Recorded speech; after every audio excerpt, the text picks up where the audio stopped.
여러분과 같이 손자병법을 토파하고 있는 신성한 관장입니다.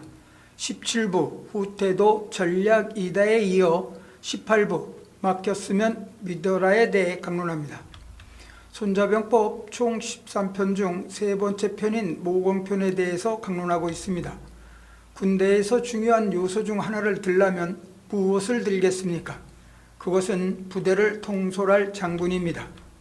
오늘 강론 주제는 그 장군을 어떤 사람을 뽑느냐, 즉 임명할 것인가입니다. 또 그 장군에게 임무를 맡길 때 어떤 임무까지 주느냐, 즉 권한을 어느 정도 주느냐는 것입니다. 여러분들 혹시 음식점 아니면 기업체를 운영하시는 분 계십니까? 그 운영에 있어서 누군가에게 운영 전반에 대한 권한을 갖는 지배인을 두지 않습니까? 간접 운영을 하기 위해 둔 지배인에게 권한을 어느 정도 줍니까? 지배인이 운영 전반에 대해 자신의 의지대로 운영할 수 있도록 사람 쓰는 일을 포함한 운영 전반에 대한 전권을 줍니까? 그렇게는 못해요. 뒤에서 이리저리 일거수일투족을 챙겨보고 내가 의도하는 대로 잘하고 있는지 확인하고 보통은 대부분 그리하죠. 그런데 손자병법에서는 그렇게 하지 말라고 강조합니다. 일단 임금이 장군 한 명을 뽑아서 임명을 했으면 그 장군이 하는 대로 놔둬라, 간섭하지 말라고 합니다. 간섭하려면 아예 뽑지를 말든지 이왕 뽑아서 장군으로 임명했으면 그 사람이 자기의 능력을 최대한 발휘할 수 있도록 내버려 두고 지켜보라고 합니다. 장군으로 임명해놓고 믿어서 주책 없이 나서서 장군이 하는 일에 사사건건 공격하라, 후퇴하라, 다시 공격하라는 등 전투 상황을 잘 알지도 못하면서 이래라 저래라 하면 그 군대는 망한다는 것입니다. 오늘 강론 주제는 한번 맡겼으면 믿고 맡겨라. 장군이 상황에 맞게 부대를 운용할 수 있도록 간섭하지 말라는 것입니다. 손자는 군대를 수레바퀴에 비유합니다. 수레는 나라를 말합니다. 수레에 있어서 바퀴라고 하는 것은 군대입니다. 바퀴는 뭐가 있어야 수레와 연결돼 움직일 수 있습니까? 크랭크축이 있어야 움직일 수 있습니다. 크랭크축은 나라의 임금입니다. 이 크랭크축과 바퀴를 연결시켜주는 부품으로 덕방나무가 있는데 이 덕방나무가 장군인 것입니다. 여러분들, 수레를 잘 움직이게 하기 위해서는 바퀴와 크랭크축을 잘 연결해놔야 하지 않겠습니까? 그래야 흔들리지 않고 잘 굴러갈 것 아니겠습니까? 바퀴와 크랭크축을 잘 끼워서 튼튼하게 잘 굴러갈 수 있도록 하는 것이 덕방나무라는 부품이고 그 덕방나무가 바로 장군인 것입니다. 비유를 제대로 했는지 모르겠습니다. 그래서 장군을 잘 임명해야 군대와 임금이 탄탄하게 물려 돌아가는 것입니다. 어설픈 장군을 뽑으면 군대가 탄탄하지 못하고 엉성하게 운영됩니다. 엉성한 장군을 뽑으면 군대가 패하는 것입니다. 그만큼 사람 뽑는 것이 중요하다고 강조합니다. 그래서 손자는 장군은 나라의 보라고 합니다. 옛날에 나라라고 하는 것은 요즘 말하는 그런 형태의 나라가 아닙니다. 옛날 도시 형태는 가운데 임금이 사는 궁이 있고 궁 바깥으로 동대문, 남대문, 저작거리가 있고 일반 국민이 사는 집들이 있는 형태로 그것을 도성이라고 하고 성 바깥에는 곽이 있습니다. 한문으로 나라국자를 어떻게 씁니까? 국이라고 하는 것은 임금이 사는 도성입니다. 현대에 말하는 나라, 즉 국가라는 개념과는 다른 것입니다. 요즘 말하는 시골까지 다 포함하는 국가가 아닙니다. 기본적으로 성곽, 도성이라고 말합니다. 옛날에 쓰던 성곽, 도성 등 현재의 도시 개념들은 옛날의 도시제도에서 나온 것입니다. 도성 밖은 초원이라고 불렀습니다. 초원을 다른 말로 야, 림이라고 합니다. 임야가 몇 평이냐 할 때 그 임야라는 말이 여기에서 나온 것입니다. 옛날에는 국가, 임야는 완전히 별개의 지역입니다. 그러니까 주로 국 안에 사는 사람을 귀족이라 하고 이 지역에는 아무나 살지 못했습니다. 여기는 주로 귀족 등 신분이 높은 사람들이 살았던 것입니다. 귀족들만 살았고 그 도시를 경이라고 불렀던 것입니다. 북경, 연경 이런 도시 명칭이 그래서 나온 것입니다. 그리고 경이로부터 100리 떨어진 곳을 기라고 합니다. 그래서 최후가 사는 지역에서 100리 떨어진 것을 기라고 하고 천자가 사는 곳은 1000리 떨어진 곳까지 기라고 하는 것입니다. 경기 지역이라는 것, 옛날로 치면 아무나 사는 곳이 아닙니다. 경기 지역에 살려면 어느 정도 지위가 있어야 살 수 있는 것입니다. 국이라고 하는 곳의 사회 분위기를 표현하면 문으로 표현합니다. 문이라는 것은 요즘 말로 문장이 아니라 세련된 것을 의미합니다. 당시 문이라고 하는 것은 굉장히 세련된 것입니다. 그럼 국 바깥에 사는 사람들은 촌스러운 야한 것입니다. 야하다고 하지 않습니까?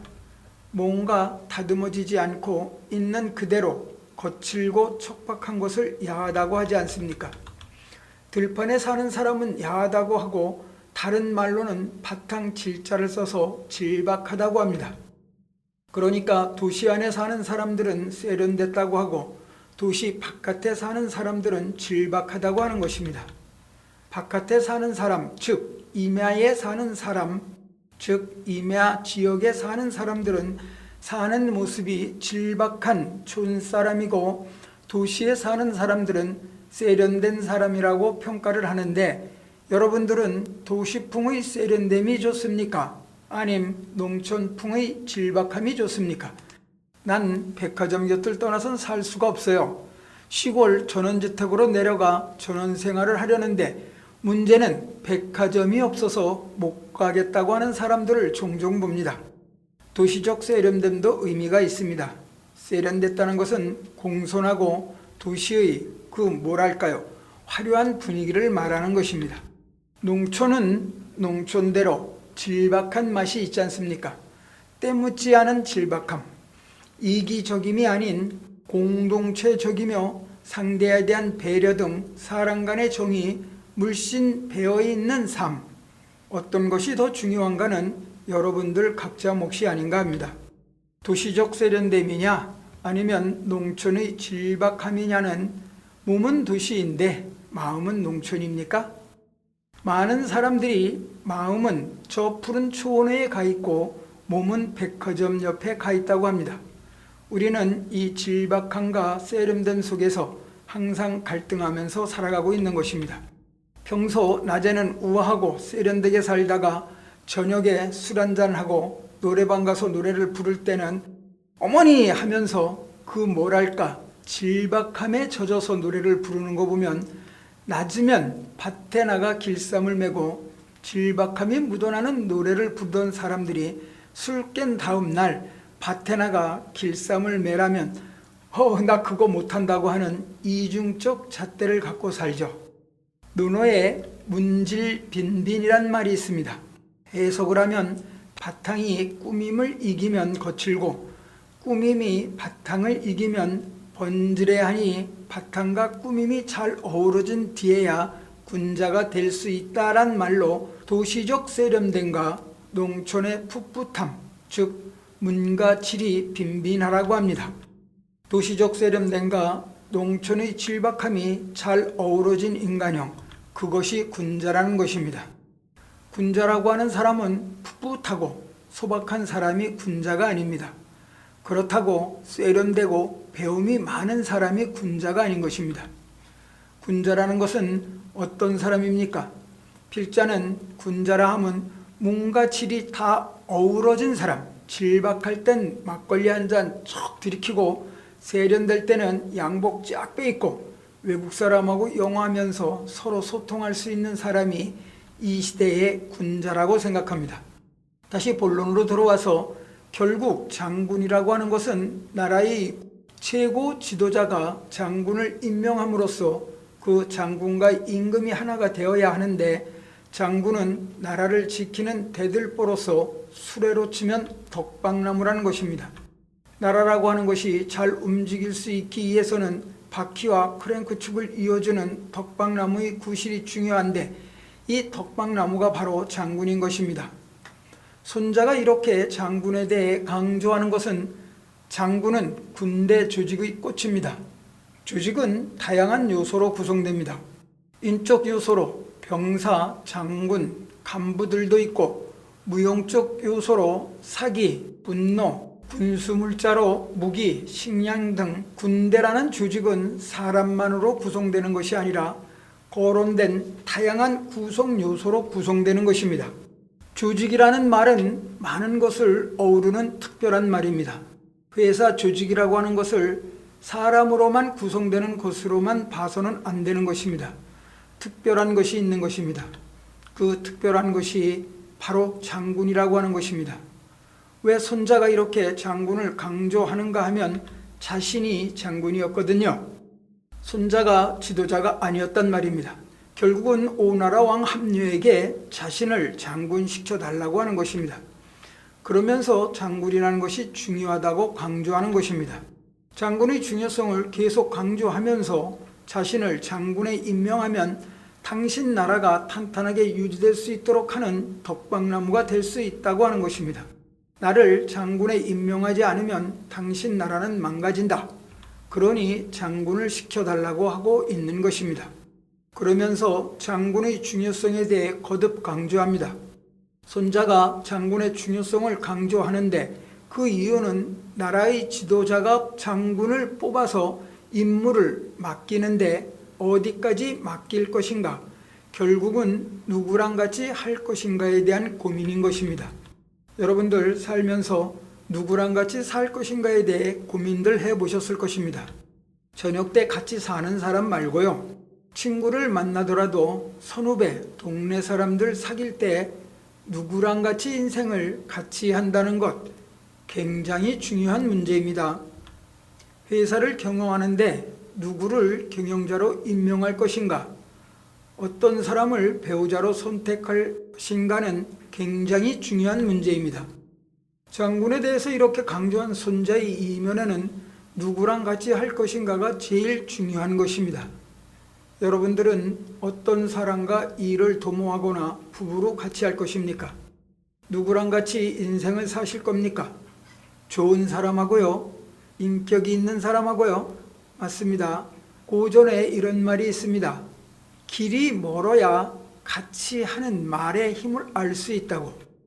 말의 견실함과 부실함, 타고 다니는 말의 힘은 언제 알 수 있습니까? 먼 길을 가봐야 알 수 있지 않습니까? 길이 먼 거리가 돼야 말의 힘을 알 수 있는 것입니다. 자동차 좋은지 나쁜지 30km로 주행하는 시내에서는 모릅니다.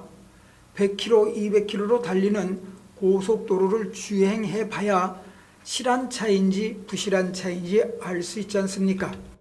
다시 본론으로 돌아와서 중요한 것은 시간이 지나 봐야 아는 것입니다. 사람 마음이라는 것 알 길이 없지 않습니까?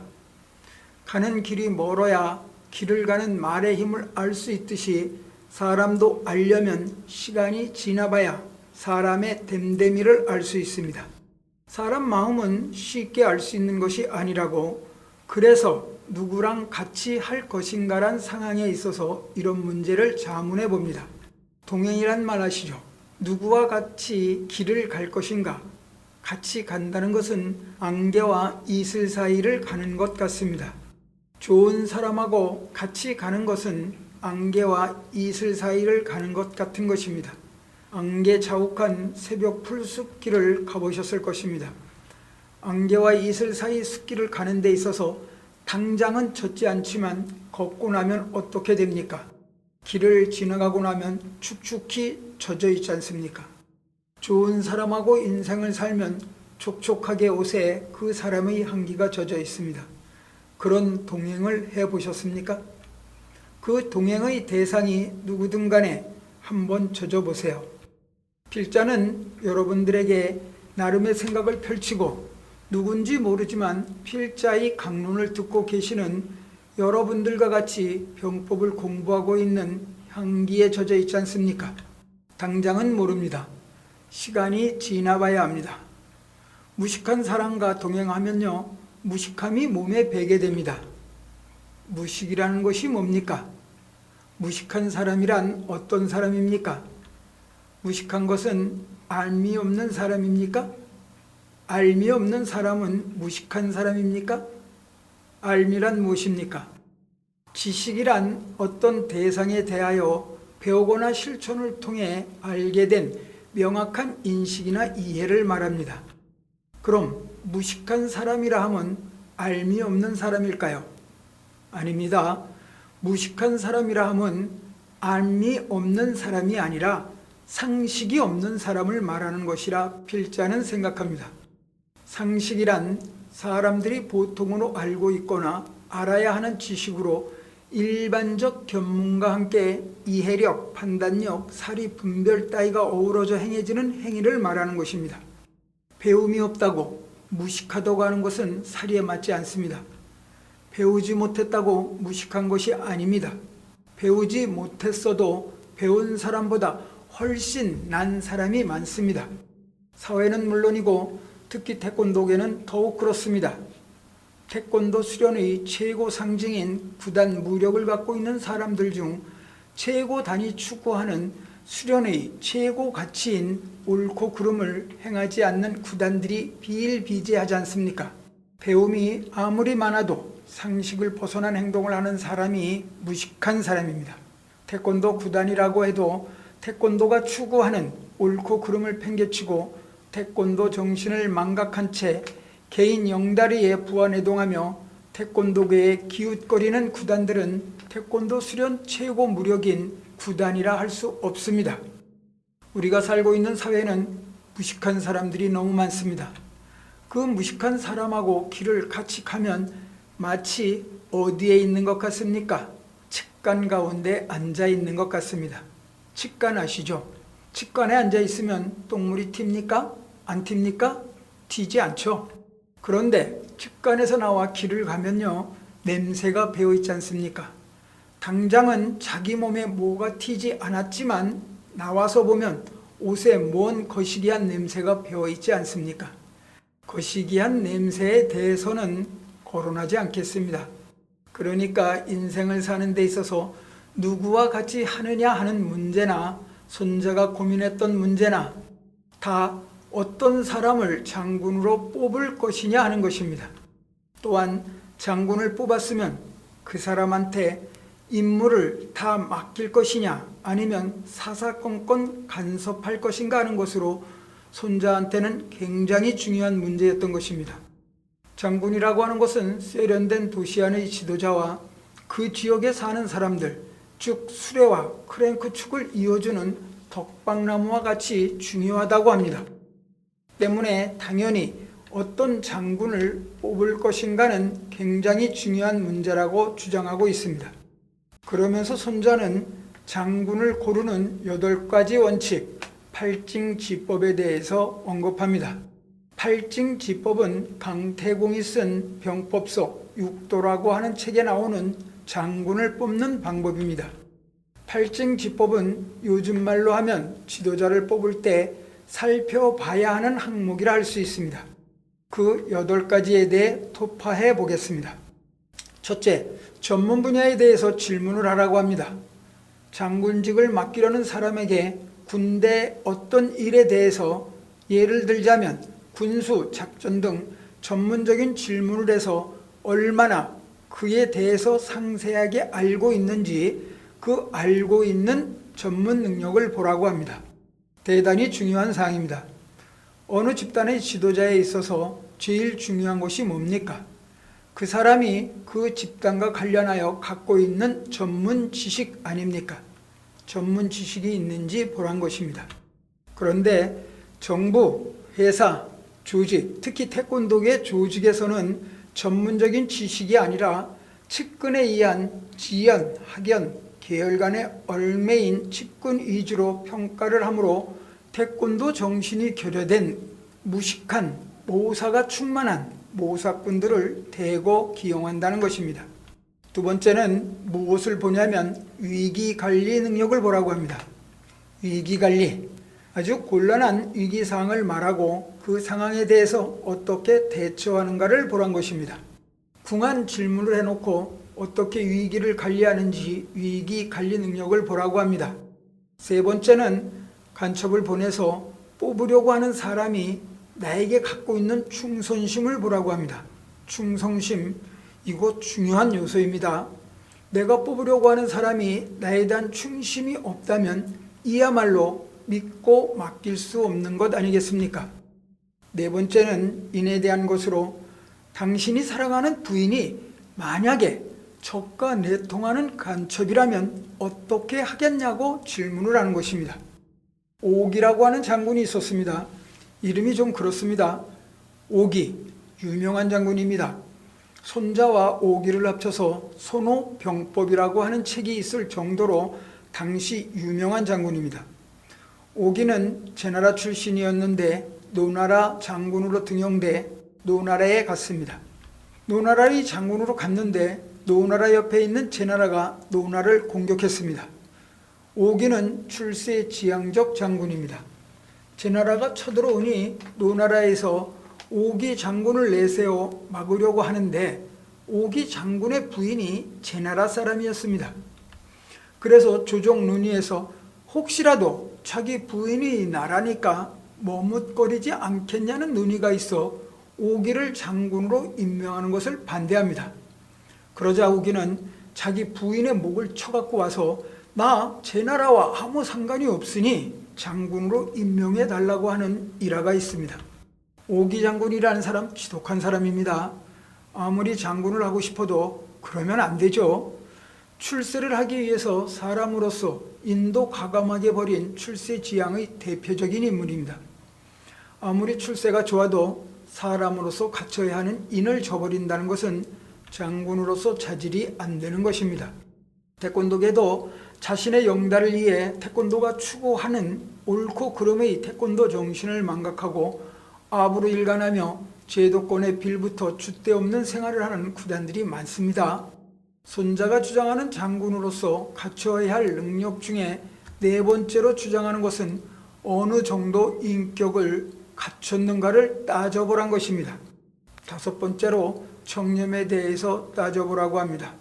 전문적인 지혜도 있고 위기 관리 능력도 있고 나에 대한 충심도 있고 인격도 통과를 했습니다.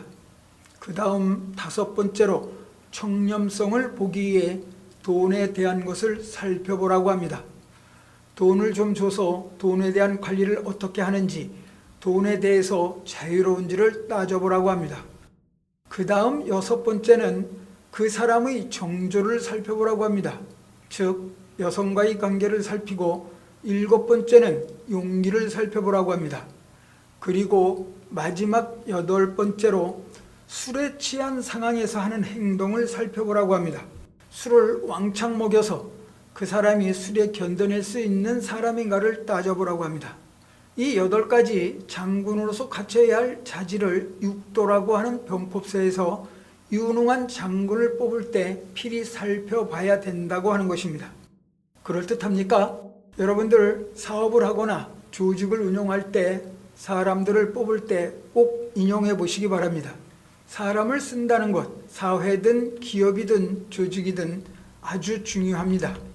손자방법에서는 어떤 사람을 장군으로 임명해서 군대를 맡길 것인가가 중요하다고 강조하면서 한 발 더 나아가서 말하는 것은 군지소위하노 군자삼을 강조합니다. 이 말은 임금이 군대의 근심거리가 되는 이유는 3가지가 있는데, 첫째는 군대가 진격하지 못하는 이유를 모르면서 뒤에서 진격을 명령하고 퇴각하지 못하는 이유를 모르면서 퇴각을 명령하는 경우라고 합니다.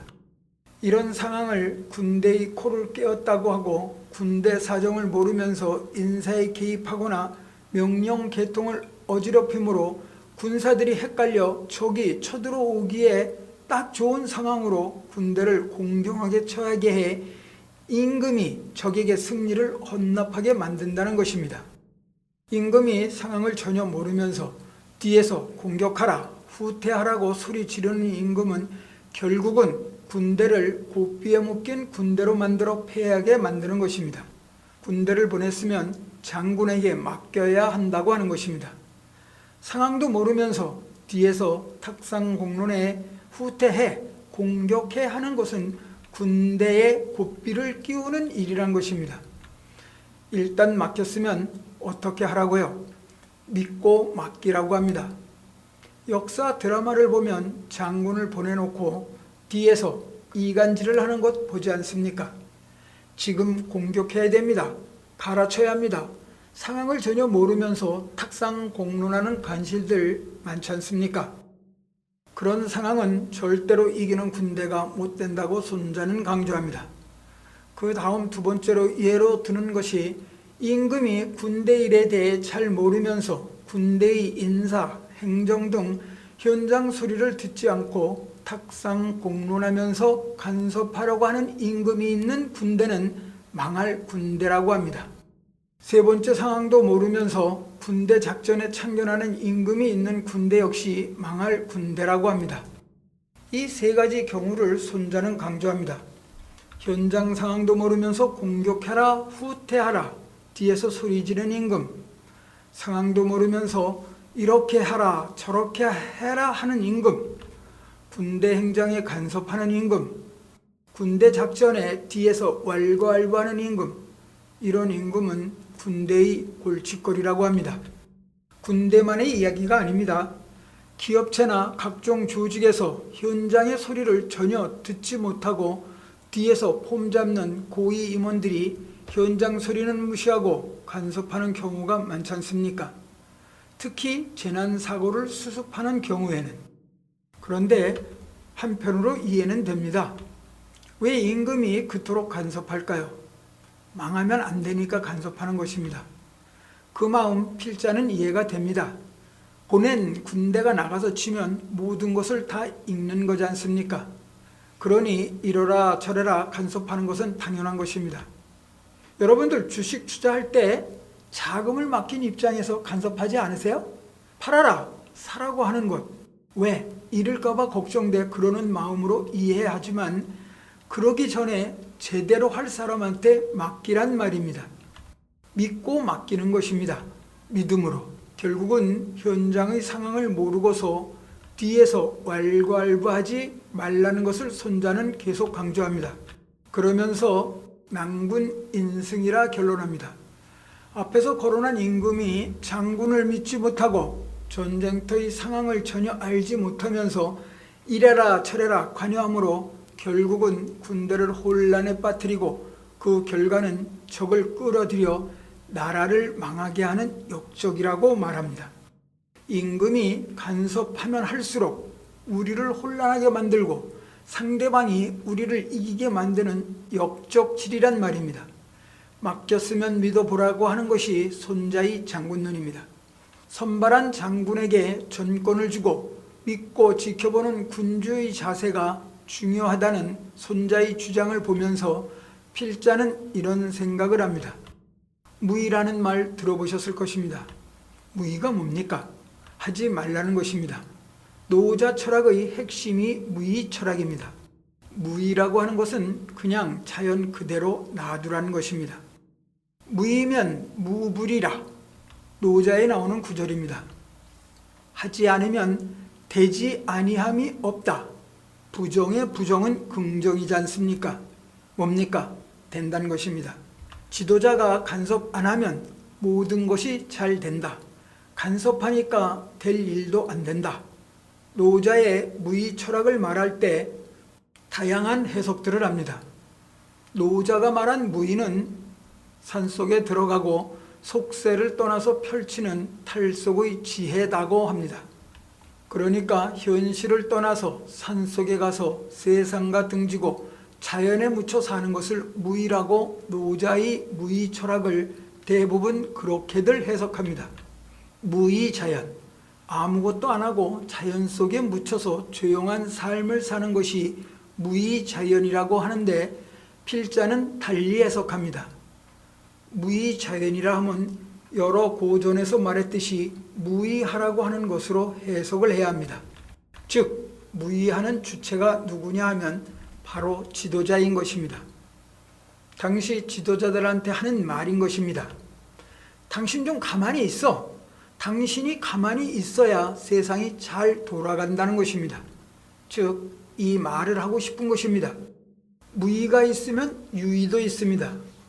자녀들 키울 때 이것저것 간섭하면 아이가 잘 크나요? 과외도 많이 시키고 공부해라, 숙제했니, 발 씻었니 하며 간섭한 대로 성장합니다. 그렇게 해서 크는 방법이 있고 스스로 할 수 있도록 간섭하지 않고 놔둠으로 크는 경우도 있습니다.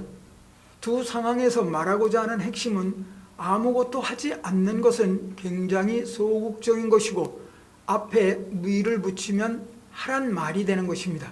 즉 적극적인 것이 됩니다. 무엇을 하라는 것입니까? 무의를 하라는 것입니다. 간섭 안 하려고 하는 것, 이것이 보통 힘든 것이 아닙니다. 간섭하는 것보다 간섭 안 하는 것이 더 힘듭니다. 내가 어떻게 모은 재산인데 그것을 맡겨놓고 간섭 안 하고 가만히 있는 것이 가능합니까? 자녀들한테 아무 간섭 안 하고 자녀들이 자기 나름대로 자기의 자율성을 갖고 성장할 수 있도록 지켜보는 것, 그거 웬만한 부모 하지 못합니다. 결코 쉽지 않은 것입니다. 무의는 하지 말라는 것이 아니라 하지 않는 행동을 하라는 것입니다. 무의를 실천하라는 말입니다. 무의하면 모든 일이 잘 되지 아니함이 없다는 것으로 결국은 잘 된다는 것입니다. 무의는 아름답다고 필자는 생각합니다. 무의의 결과가 좋은 것인지 나쁜 것인지는 잘 모르겠습니다. 상황에 따라서 다를 것입니다. 무의가 효과가 있는지 유의가 효과가 있는지는 이런 경우가 있었습니다. 필자가 송파동에서 도장을 하던 주택가 골목에 큰 도로로 나오는 작은 골목길이 있었습니다. 그 골목길에는 신호등이 없었습니다. 신호등이 없었을 때는 골목에서 나와 도로로 진입하려는 차들이 서행을 하며 도로로 아무 탈 없이 진입해 정체도 없고 별 탈 없이 진입이 잘 되었습니다. 골목에서 진입할 때도 큰 도로에서 주행할 때도 서로 간에 좌우를 살피고 서행을 하므로 정체도 거의 없이 소통이 잘 되었습니다. 그런데 어느 날 갑자기 신호등이 생겼습니다. 신호등이 생기부터는 큰 길의 차량들이 마구 달리기 시작했습니다. 그 결과 사고가 나면 접촉사고를 넘어서는 큰 사고가 빈번하게 일어났습니다. 또한 차가 한번 밀리면 꽉 막히는 것이었습니다.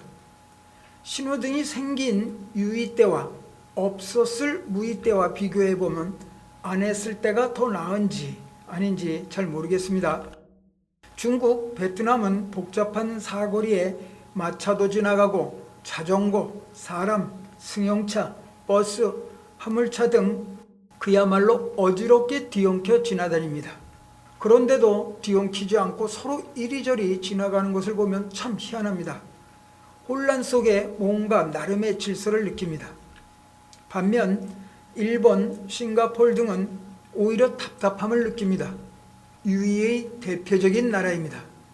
침 뱉지 마라, 꽁초 버리지 마라, 자전거 다니지 마라 등 꽉 짜여진 사회 제약으로 비록 거리는 깨끗하고 안정돼 있는 것 같지만 답답함을 느낍니다.